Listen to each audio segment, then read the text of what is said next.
इसी बीच एक और बड़ी खबर है। मध्य प्रदेश के पूर्व मुख्यमंत्री दिग्विजय सिंह का बीजेपी पर बड़ा आरोप। हरियाणा के नूह की तरह एमपी में दंगा कराने की तैयारी में है बीजेपी। बड़ा आरोप लगाते हुए दिग्विजय सिंह ध्रुवीकरण कर अपनी नाकामी छिपाने की कोशिश में है बीजेपी। तो ये एमपी में हिंसा कराने की तैयारी में बीजेपी, बड़ा आरोप। सुनिए जरा और क्या कुछ कहा उन्होंने। मुझे जानकारी मिल रही है कि अब इनकी योजना बन रही है कि जिस प्रकार से नूह में, हरियाणा में इन लोगों ने दंगा करवाया था, उस तरह का दंगे फसाद कराने की इनकी योजना है। तो दिग्विजय सिंह का ये बड़ा आरोप, इसे किस तरीके से हमारे मेहमान समझ रहे हैं, एक्सपर्ट का रुख करते हैं अमलेंदु जी। ये बड़ा आरोप लगाते हुए कि मतलब हिंसा कराने की कोशिश की जा रही। नहीं, अब दिग्विजय सिंह जी हैं, वो कुछ भी आरोप लगा सकते हैं, उनका आरोप लगाने का अधिकार है। लेकिन जिस तरीके की चीज़ें देखी जाती हैं, खासतौर से पिछले दिनों भारतीय जनता पार्टी जब जब संकट में होती है तो उसको दंगों से सहारा मिलता है। तो ये तो देखने में आया है। अब वो दंगे कराती है नहीं कराती, वो तो जांच का विषय है। जांच आयोग की रिपोर्ट आएंगी, वो बताई जाएंगी उसमें क्या है क्या नहीं है। लेकिन नूह में जिस तरीके से हुआ और भारतीय जनता पार्टी से जुड़े लोगों के उसमें नाम आए खासतौर से, और फिर बाद में उससे पल्ला भी झाड़ लिया सिंधु परिषद ने उस बिट्टू बजरंगी से।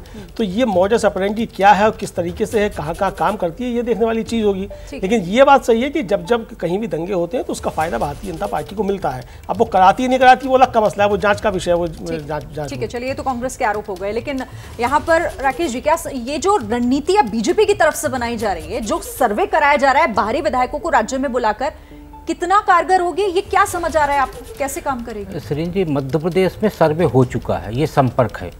सर्वे के आधार पे ही 39 सीटों पर अनाउंसमेंट हो चुका है। जो सर्वे आया है, जो नेताओं से बातचीत के आधार पर मुझे जानकारी मिली, उसके हिसाब से 100 से अधिक सीटें जो हैं वो बिल्कुल सी कैटेगरी और बी कैटेगरी में पहुंच गई हैं भारतीय जनता पार्टी की।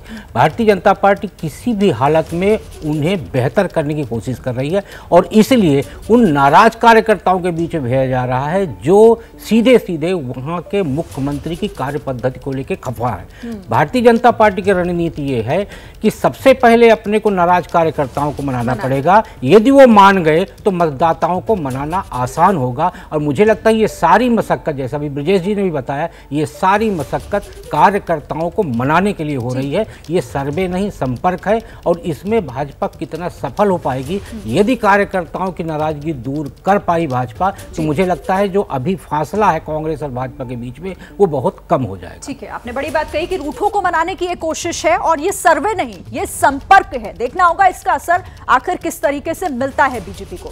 जैसे ही घड़ी का काटा दोपहर 2:30 पे आए, बबीता जी का दिल सास बहू साजिश के लिए मचल जाए। और ये है इनकी बहू, पूरे दिन ऑफिस की टेंशन हो जाए गॉन जब ये करें अपना फेवरेट शो फ्री टाइम पे ऑन।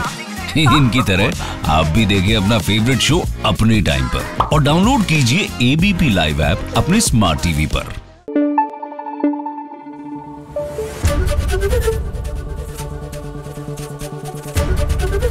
एबीपी न्यूज आपको रखे आगे।